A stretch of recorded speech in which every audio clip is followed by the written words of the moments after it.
అదరగొట్టే కారం రంగు రుచి ఆచి కారం పొడి. నమస్తే, తెలుగు న్యూస్కి స్వాగతం. ఆంధ్రప్రదేశ్ ప్రభుత్వం తిరుమల నకిలీ నెయ్యి వివాదంలో ఒక కీలకమైనటువంటి నిర్ణయం తీసుకుంది. ఈరోజు క్యాబినెట్లో సిట్ ఫైనల్ ఛార్జ్షీట్ దాఖలు చేసినా ఇంకా ఇందులో అనుమానాలు ఇంకా ప్రశ్నలు తలెత్తుతూనే ఉన్న నేపథ్యంలో మరొక్కసారి విచారణ కమిషన్ వేయాలనేది క్యాబినెట్ తీసుకున్నటువంటి నిర్ణయం. సిట్ విచారణలో చెప్పింది ఒకటి, ఛార్జ్షీట్లో వేసింది ఒకటి, ప్రభుత్వానికి నివేదించిన నివేదికలో ఉన్న అంశాలు ఒకటి. సో కనుక మరొక విచారణ కమిషన్ వేస్తున్నాం అనేది ప్రభుత్వం ఈరోజు క్యాబినెట్లో డెసిషన్ తీసుకున్నది. ప్రభుత్వం విచారణ కమిషన్ ఇప్పుడు వేయటం ఏంటి అనే అంశం మీద చాలామందికి అనుమానాలు ఉన్నాయి. ఈ విచారణ కమిషన్ అసలు ఏం చేస్తుంది, ఏం తేలుస్తుంది? ఆల్రెడీ సిట్ ఫైనల్ ఛార్జ్షీట్ వేసిన తర్వాత ఈ కమిషన్ ఏం చేస్తుంది అనే అనుమానాలు ఉన్న నేపథ్యంలో మనతో పాటు సీనియర్ జర్నలిస్ట్ వివి రావు గారు జాయిన్ అవుతున్నారు ఇక్కడ. అలాగే జూబ్లో జడ్జి రామకృష్ణ గారు జాయిన్ అవుతున్నారు. ముందుగా కాస్త టెక్నికల్ అంశం కాబట్టి, లీగల్ అంశం కాబట్టి రామకృష్ణ గారితో మొదలు పెడదాం. రామకృష్ణ గారు నమస్తే, స్వాగతం సార్. నమస్తే గోపి. నమస్తే రామకృష్ణ గారు, మీరు చూసే ఉంటారు ఈరోజు క్యాబినెట్ భేటీలో సిట్ ఫైనల్ ఛార్జ్షీట్ దాఖలు చేసిన తర్వాత దాని మీద విచారణ కమిషన్ వేస్తున్నాం అనే ఒక నిర్ణయం తీసుకున్నాం అనేది వచ్చినటువంటి అవుట్పుట్. అలా వేయొచ్చా? వేస్తే ఎందుకు వేయొచ్చు? ఛార్జ్షీట్ ఫైనల్ ఛార్జ్షీట్ దాఖలు చేసిన తర్వాత అసలు జరగాల్సిన ప్రొసీజర్ ఏంటి? ఇక్కడ గోపి గారు, మీకు అదేవిధంగా మన ప్యానెల్లో ఉన్నటువంటి సీనియర్ జర్నలిస్ట్ రావు గారికి ముందుగా నమస్కారం. లీగల్గా ఒక పెద్ద సమస్య వచ్చి పడిందండి ఇప్పుడు. ఎందుకంటే ఈ యొక్క కల్తీ లడ్డు, పామాయిల్తో తయారు చేసిన లడ్డు, నెయ్యి కల్తీ, రకరకాలైనటువంటి కల్తీలతో ఈరోజు తిరుమల తిరుపతి దేవస్థానం యొక్క పవిత్రతను దెబ్బకొట్టేస్తారండి. ఎందుకంటే తిరుమల తిరుపతి దేవస్థానాన్ని లడ్డు ప్రసాదానికి పేటెంట్ ఉంది ప్రపంచవ్యాప్తంగా. అంత విశిష్టమైనటువంటి సైంటిఫిక్గా అయితేనేమి, దైవికంగా అయితేనేమి. అంటే ఇక్కడ రెండు రకాలుగా, ఒకటేమో వైజ్ఞానికము, మరొకటేమో వైదికము. వైజ్ఞానికము వైదికము రెండు మిళితమైనటువంటి ఒక పదార్థము తిరుపతి తిరుమల లడ్డు ప్రసాదం. అటువంటి లడ్డు ప్రసాదం పైన జరిగినటువంటి ఈ కుట్ర దాడి ఎలా ఉందంటే, ఒకవైపు సిట్ అంటే స్పెషల్ ఇన్వెస్టిగేషన్ టీం, ఇందులో ఉన్నటువంటి పోలీస్ అధికారులు, అదేవిధంగా వాళ్ళు చేసినటువంటి విచారణ, వాళ్ళు సబ్మిట్ చేసినటువంటి ఈ ఫైనల్ రిపోర్ట్ ఏదైతే ఉందో, ఛార్జ్షీట్ అని పిలువబడేదాన్ని మనం ఒక్కసారి చూసినట్లయితే ఆ విచారణ అధికారికే క్లారిటీ లేదండి. విచారణ అధికారికే క్లారిటీ లేదు. విచారణ ఎక్కడ మొదలు పెట్టారు, ఏ పాయింట్తో మొదలు పెట్టారు, ఆ పాయింట్ను కన్క్లూజివ్ చేశారా లేదనేది క్రిమినల్ ఇన్వెస్టిగేషన్లో ప్రధానంగా మనం చూస్తుంటాం. ఒక న్యాయవాదిగా, ఒక న్యాయమూర్తిగా సుమారుగా 30 సంవత్సరాల పాటు ఈ యొక్క న్యాయశాస్త్రాన్ని చూస్తూ, చదువుతూ ఇంప్లిమెంట్ చేస్తున్న వ్యక్తిగా నేను చెప్తున్నాను, ఇది అసలు క్రిమినల్ విచారణ కానే కాదండి. క్రిమినల్ విచారణ కానే కాదు. క్రిమినల్ విచారణ అయితే దానికంటూ కొన్ని పరిధులు ఉంటాయి. అటు క్రిమినల్ ప్రొసీజర్ కోడ్లు అయితేనేమి, ఇప్పుడు కొత్తగా తీసుకొచ్చినటువంటి బిఎన్ఎస్ఎస్లు అయితేనేమి, ఆ యొక్క నిబంధనలన్నీ కూడా చాలా స్థిరంగాను చాలా స్పష్టంగాను ఉన్నాయి. ఏ ఇన్వెస్టిగేటింగ్ ఆఫీసరు తన నివేదికను ప్రభుత్వానికి సమర్పించడండి, కోర్టుకు మాత్రమే సమర్పిస్తాడు. కోర్టు ముందర మాత్రమే తను ఆ యొక్క నివేదికను సమర్పించాలి. ఆ నివేదిక సంబంధించిన ఏ అంశాన్ని ఎవరితోనూ షేర్ చేసుకోకూడదు. ఇది చాలా ఇంపార్టెంట్. అది ప్రభుత్వం కావచ్చు, వ్యక్తులు కావచ్చు, ఎవరైనా కావచ్చు. ఇక్కడ ఒక ముఖ్యమైన అంశం ఏంటంటే, సుప్రీంకోర్టు ఆధ్వర్యంలో నడుస్తున్నటువంటి విచారణ కాబట్టి ఆ సుప్రీంకోర్టుకు మాత్రమే వాళ్ళు నివేదికను సమర్పించాలి. కానీ వాళ్ళు ఈ విధంగా ప్రభుత్వానికి ఒక లేఖ రాస్తూ ఆ లేఖలో కొంతమంది వ్యక్తులపైన చర్యలు తీసుకోవడానికి వాళ్ళు రికమెండ్ చేయడం అన్నది unknown to the law. Yes it's నేను ఎందుకు వాడుతున్నా అంటే ఈ word it is unknown to the law. భారతదేశంలో ఉన్న ఏ చట్టంలోనూ ఇటువంటి సిచ్యువేషను, ఇటువంటి పరిణామం మేము ఎక్కడా చూడలేదండి. ఒక మాట ఇక్కడ సిట్ ఛార్జ్ షీట్ వేసింది ఏసీబీ కోర్టులో. సో ఏసీబీ కోర్టుకి అన్ని డీటెయిల్స్ సుప్రీంకోర్టుకి ఇవ్వాలా, ఏసీబీ కోర్టుకి ఇవ్వాలా? మొట్టమొదటిసారిగా సుప్రీంకోర్టుకు సమర్పించిన తర్వాతనే ఏసీబీ కోర్టులో ఫైల్ చేయాలి. ఎందుకంటే the directly monitored by the supreme court. ఈ విచారణ అంతా కూడా నీకు సెంట్రల్ నుంచి 2 పోలీస్ ఆఫీసర్లు, స్టేట్ నుంచి 3 పోలీస్ ఆఫీసర్లు, మొత్తం 5 మంది ఒక టీముగా కాన్స్టిట్యూట్ చేసి వాళ్ళ దిన చర్యలన్నింటినీ కూడా సుప్రీంకోర్టు ముందర నివేదన చేయమన్నారు ఆర్డర్లోనే. ఇక్కడ ఏంటంటే వీళ్ళు ఎక్కడ మిస్లీడ్ అయ్యారంటే, ఇప్పుడు పద్మనాభ స్వామి టెంపుల్ మీకు గుర్తుంటారు. పద్మనాభ స్వామి టెంపుల్లో ఉన్నటువంటి ఆ ఖజానాను లెక్కించడానికో లేకపోతే ఆ డోర్లు ఓపెన్ చేయడం కోసమో పెద్ద యుద్ధం జరిగింది. ఆ సమయంలో సుప్రీంకోర్టు ఏమనిందంటే, మీరు చేసేటివన్నీ కూడా మా సమక్షంలో, మా నేతృత్వంలో జరగాలని అక్కడ ఈ విధమైనటువంటి ఒక బృందాన్ని ఏర్పాటు చేశారు. కానీ అక్కడ క్రిమినల్ కేసు కట్టలేదండి, క్రిమినల్ కేసు రిజిస్టర్ కాలేదు అక్కడ. జస్ట్ అది రిట్ పిటిషన్, అది కేవలం రిట్ జ్యూరిడిక్షన్. కానీ ఇక్కడ క్రిమినల్ కేసు బుక్ అయి ఉంది, ఇక్కడ మిస్అప్రాపరేషన్ ఉంది, చీటింగ్ ఉంది, బ్రీచ్ ఆఫ్ ట్రస్ట్ ఉంది, కరప్షన్ ఉంది, అడల్ట్రేషన్ ఉంది. అంటే ఇక్కడ అన్ని క్రిమినల్ యాక్టివిటీస్ పైన ఒక క్రిమినల్ కేసు రిజిస్టర్ అయి ఉండగా ఆ క్రిమినల్ కేసుని ఇన్వెస్టిగేషన్ చేస్తున్న విధానంలో ఒకానొక ముద్దాయి వైవి సుబ్బారెడ్డి గారు, ఆయన ఇప్పుడు ముద్దాయి అనాలా సాక్షి అనాలా నాకు అర్థం కావట్లే. ఆయన పరిగెత్తాడు సుప్రీంకోర్టుకి, ఇక్కడ కూటమి ప్రభుత్వం మమ్మల్ని టార్గెట్ చేస్తుంది, మమ్మల్ని ఏదో చేయబోతుంది, మమ్మల్ని రక్షించండి ఆయన సుప్రీంకోర్టుకి నివేదన చేస్తే, సుప్రీంకోర్టు వాళ్ళు అప్పటికప్పుడు ముఖ్యమంత్రి గారి పైన ఏదో ఒక మాట అనేసి మేము ఇది మానిటర్ చేస్తామంటూ వాళ్ళు హ్యాండ్ ఓవర్ చేసుకున్నారు. ఇక్కడ వైవి సుబ్బారెడ్డి పేరు ఈరోజు ఛార్జ్ షీట్లో లేదు. ఇక్కడ వైవి సుబ్బారెడ్డి ముద్దాయి కాకపోయే అటువంటిప్పుడు ముద్దాయికి రక్షణ కల్పించే విధంగా ఏ చట్టంలో ఉంది, ఎక్కడ ఉంది అది? ఇక్కడ వచ్చిన సమస్యల్లో ఇప్పుడు ఏంటంటే కూటమి ప్రభుత్వానికి ఆ ఛార్జ్ షీట్ ఫైల్ చేసిన తర్వాత వాళ్ళు ఏం చేయాలో అర్థం కావట్లేదు. కూటమి ప్రభుత్వం పెద్ద డైలామాలో పడిపోయింది. అసలు ఒకవైపునేమో సుప్రీంకోర్టు డైరెక్ట్గా మానిటర్ చేస్తుంది, మరోవైపునేమో స్టేట్ గవర్నమెంట్కు ఉన్నటువంటి ఒక పవర్ తీసేశారు, అది ఇండిపెండెంట్గా యాక్ట్ చేస్తోంది సిట్టు. కానీ వీళ్ళు చెప్పిన మాటలు ఎక్కడా కూడా ధృవీకరణకు నోచుకోకుండా వెళ్తోంది. వీళ్ళు అనుమానించినటువంటి వ్యక్తులు ఎవరూ కూడా ముద్దాయిలుగా చూపించలేకపోతున్నారు. అటు న్యాయపరంగానూ నష్టపోతున్నారు, ఇటు రాజకీయంగానూ నష్టపోతున్నారు. కూటమి ప్రభుత్వంలో ఉన్నటువంటి పెద్దలకు ఏం చేయాలో అర్థం కాక ఈరోజు వాళ్ళు కూర్చున్నారు క్యాబినెట్లో. ఈరోజు కమిషన్ వేస్తామంటున్నారు. ఇక్కడ ఒకటి గోపి గారు, పరిధిలో ఉన్నటువంటి ఏ అంశాన్నైనా సబ్ జుడిస్ అంటాము. ఇప్పుడు అది సబ్ జుడిస్ కాబట్టి దానిపైన ఎటువంటి విచారణ కమిటీలు వేయడానికి కానీ, మరొక సంస్థ విచారణ చేయడానికి కానీ అది రాష్ట్ర ప్రభుత్వానికి కాదు కదా, అది కేంద్ర ప్రభుత్వానికి కానీ సుప్రీంకోర్టుకు కూడా లేదు. ఒక్కసారి ఒక సబ్ జుడిస్ ఈ విధంగా జరిగిన తర్వాత రీఓపెన్ చేయడానికి, that rarest of rare cases లో మాత్రమే వాళ్ళకు ఉన్నటువంటి ఆ విచక్షణ అధికారాలను ఎక్స్ట్రాడినరీ జ్యూరిడిక్షన్ అంటాం దాన్ని. ఎక్స్ట్రాడినరీ జ్యూరిడిక్షన్ హైకోర్టు కానీ సుప్రీంకోర్టు కానీ ఇన్వోక్ చేసి ఈ కేసును రీఓపెన్ చేయొచ్చు.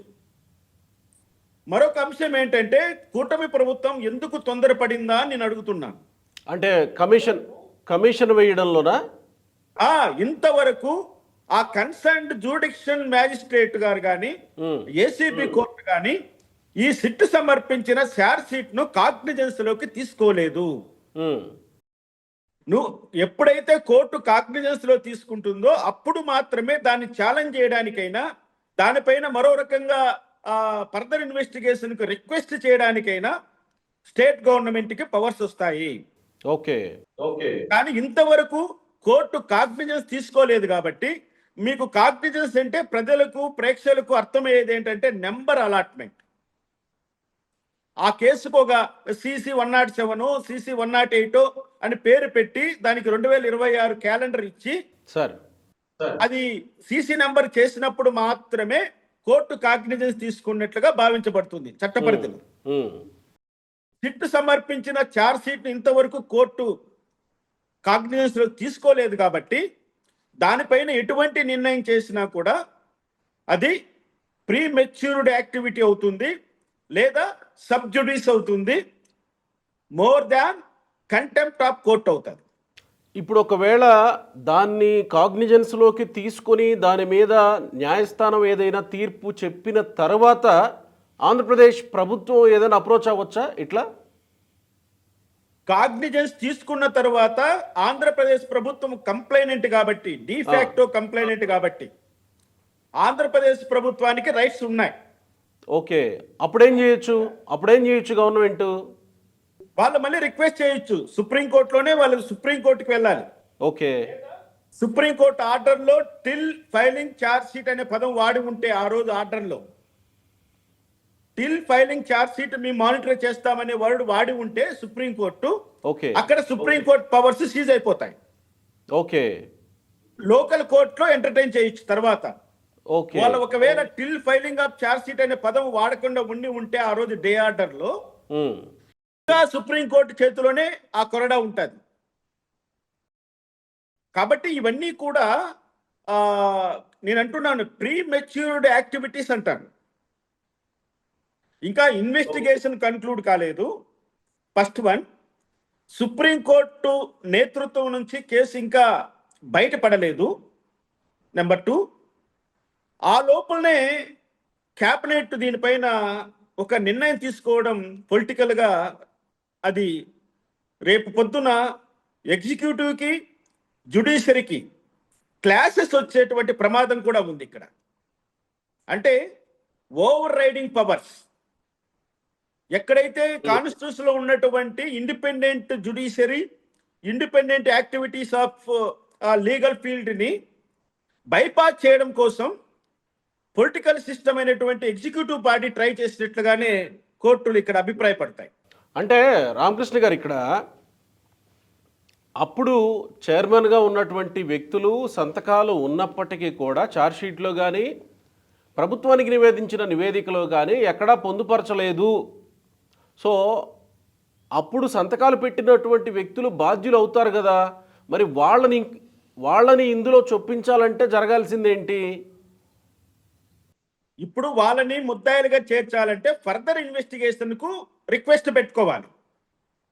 దీని మీద అయిపోయిన తర్వాత, ఇది అయిన తర్వాత అంటే కోర్టు కాగ్నిజెన్స్ తీసుకున్న తర్వాత, నెంబర్ అలాట్మెంట్ వచ్చిన తర్వాత స్టేట్ గవర్నమెంట్ మరొక పిటిషన్ ఫైల్ చేసి ఈ విధమైనటువంటి అస్పష్టమైనటువంటి విచారణ కారణంగా నిజమైన నిందితులు తప్పించుకునే ప్రమాదం ఉంది కాబట్టి ఆ నిజమైన నిందితులని చట్టం ముందర నిలబెట్టాలి కాబట్టి సమగ్రంగా మరొక్కసారి ఫర్దర్ ఇన్వెస్టిగేషన్ చేయాలని చెప్పి కోర్టు అడగాలి, గవర్నమెంట్ అడగాలి. అక్కడ కూడా ఫర్దర్ ఇన్వెస్టిగేషన్ అన్నది ఇప్పుడు చేసినటువంటి సిట్ అధికారులే చేయాలి. మళ్ళీ దాన్ని మరో ఏజెన్సీ చేయడానికి లేదు. పైగా ఇది రీఇన్వెస్టిగేషన్ అనే పదం ఎక్కడ వాడకూడదు. కేవలం ఫర్దర్ ఇన్వెస్టిగేషన్ అనే పదం వాడి మళ్ళీ ఇప్పుడు తప్పించుకున్నటువంటి ముద్దాయిని అందరినీ కూడా అందులో చేర్చాలని స్టేట్ గవర్నమెంట్ రాష్ట్ర హైకోర్టునైనా లేదా సుప్రీంకోర్టునైనా అభ్యర్థించవచ్చు. కోర్టు ఒకవేళ ఆ సిట్ వేసినటువంటి నివేదికను తిరస్కరించింది అనుకో, మళ్ళీ బాల్ ఎక్కడొచ్చి పడుతుంది ఆలోచించుకోవాలి. ఎలా గవర్నమెంట్ కోర్టు ఈ రిపోర్ట్ ని యాక్సెప్ట్ చేసేసిందని ఎలా ప్రిజ్యూమ్ చేసుకున్నారు వీళ్ళు క్యాబినెట్ లో? తప్పు కదా. చర్చించారంతే. అంటే కేబినెట్ తీర్మానం జరగలేదు, కేవలం చర్చ మాత్రమే జరిగింది అని అంటున్నారు వివిరావు గారు. అంటే ఒక మంచిది, ఓకే. తీర్మానం కాకుండా ఇప్పుడు వాళ్ళు ప్రెస్ మీట్ పెట్టి వాళ్ళు క్లియర్ గా చెప్పారు పయ్యావుల కేశవ్ గారు. అవును. తీర్మానం చేసినట్లుగా మినిట్స్ అన్నీ కూడా బయట వచ్చాయి. ఆ అవుట్పుట్నే వాళ్ళు ఆ పార్థసారథి గారు పక్కన ఉన్నారు. Is concerned minister, public relation అంతా అవును. ఆయనే చూసుకుంటారు. అవును.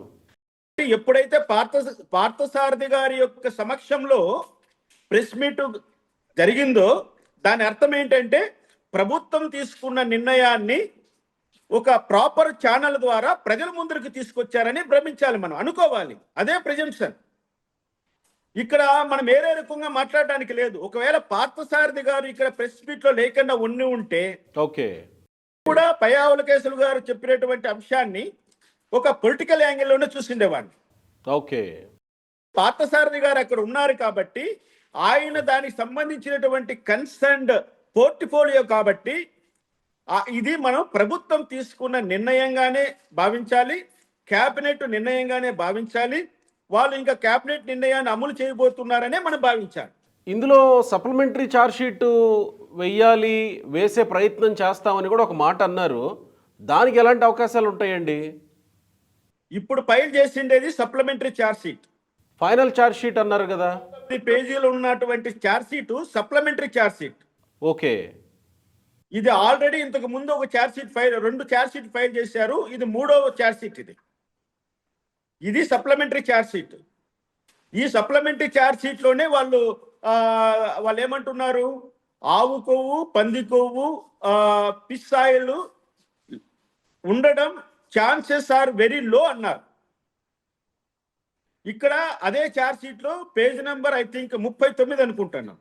ఆ పేజ్ నెంబర్ 39 సప్లిమెంటరీ ఛార్జ్షీట్ లో వాళ్ళు ఇంతకు ముందు ఇచ్చినటువంటి national dairy development board report base చేసుకొని ముఖ్యమంత్రి గారు చంద్రబాబు నాయుడు గారు ఇందులో అనిమల్ ఫ్యాట్ కలిసిందని ఆయన అనౌన్స్ చేశారు. అవును. ఆ విషయాన్ని వాళ్ళు పేజ్ నెంబర్ 39లో కన్ఫర్మ్ చేశారు. కన్ఫర్మ్ చేస్తూ కన్క్లూజన్కి వచ్చేసరికి ఈ వెరీ లో ఉంది కాబట్టి 10% కంటే తక్కువగా ఈ అడల్ట్రేషన్ జరిగింది కాబట్టి దీన్ని మేము ఫైనలైజ్ చేయలేకపోతున్నాం.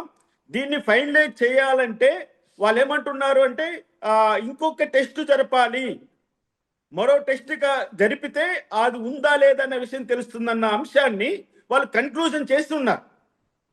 అంటే ఓవరాల్ గా కొంచెం లీగల్ నాలెడ్జ్ ఉన్న వాళ్ళు ఎవరైనా సరే చెప్పగలిగింది ఏంటంటే ఇందులో ఆ యొక్క అనిమల్ ఫ్యాట్ అన్నది మిక్స్ అయ్యిందనే దానికి ఛాన్సెస్ ఎక్కువ ఉన్నాయి, కానీ దేర్ ఇస్ నో ఛాన్స్ అనడానికి అవకాశం లేదు. కాబట్టి ముఖ్యమంత్రి గారు అనౌన్స్ చేసినటువంటి అంశానికి లీగాలిటీ రావాలి, డిప్యూటీ సీఎం గారు చేసినటువంటి వ్యాఖ్యలకు లీగాలిటీ రావాలి. ఈ రెండింటినీ లీగాలిటీ వస్తేనే రాజకీయంగా కూటమి ప్రభుత్వం ప్రజల ముందర నిలబడుకోగలుగుతారు, భక్తుల ముందర నిలబడుకోగలుగుతారు. ఒకవేళ దానికి లీగాలిటీ గాని తీసుకురాని పక్షంలో వైసీపీ వాళ్ళు చేసేటువంటి ఈ యొక్క అసత్య ప్రచారాన్ని ఎవరు ఆపలేదు. ఆపడానికి ప్రయత్నం చేస్తే నిన్న ఎలా జరిగిందో గుంటూరులో ఆ విధమైనటువంటి ఇన్సిడెంట్ వాళ్ళు క్రియేట్ చేస్తారు. దీనికి ఫుల్ స్టాప్ పెట్టాల్సింది లీగల్ గానే పెట్టాలి. Right sir. ఆ రిపోర్ట్ లో స్పష్టత తీసుకురావాలి. ఇప్పుడు సిబిఐ వాళ్ళు ఇన్వెస్టిగేట్ చేస్తున్నారు, అందులో ఉన్నారు కదా, సెంట్రల్ గవర్నమెంట్ సంబంధించిన సిబిఐ అధికారులు ఉన్నారు కదా. మీ దగ్గర ల్యాబ్ ఎక్విప్మెంట్స్ మీ దగ్గర ఉన్నాయి కదా అందుబాటులో. మరి ఎందుకు మీరు ఆ రిపోర్ట్ ని, ఆ టెస్ట్ ని మిస్ చేశారు? ఎవరు మిమ్మల్ని మిస్ చేయమని చెప్పారు? ఎవరు ఆదేశాల ప్రకారము మీరు ఈ విధమైనటువంటి అన్కంప్లీటెడ్ ఛార్జ్ షీట్ ని ఫైల్ చేశారు? అన్కంప్లీటెడ్ అంటారా? చెప్పాలంటే నాకైతే ఒక స్పష్టత ఉంది గోపి గారు. తప్పకుండా ఏసీబీ జడ్జి గారు మొత్తం రిపోర్టును చదివితే డెఫినెట్ గా ఆ రిపోర్టును రిజెక్ట్ చేస్తారో, రెఫ్యూజ్ చేస్తారో, రిటర్న్ చేస్తారో, ఖచ్చితంగా చేసి తీరుతారు. Okay sir. ఇంకొక అంటే మేము కోర్టు ద్వారా పంపించినటువంటి శాంపుల్స్ లో మేము అడిగింది ఏంటి, మీరు మాకు ఇస్తున్న సమాధానం ఏంటని జడ్జి గారు కొర్రి పెడతారు.